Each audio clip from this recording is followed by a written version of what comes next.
Princess ডায়নার ছোট্ট একটা কথা ছিল, যার সাথে পরিচিত আমরা কম বেশি সকলেই। সে বলেছিলেন, আমি যাকে ভালোবেসেছিলাম সে ছাড়া গোটা বিশ্ব আমায় ভালোবেসেছিল।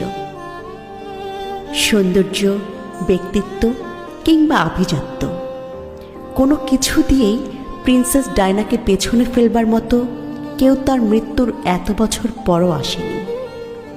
অথচ তার স্বামীও তাকে ঘরে রেখে আসক্ত হয়েছিল পরনারীতে, যার শেষটা হয়েছিল তাদের বিবাহ বিচ্ছেদ দিয়ে।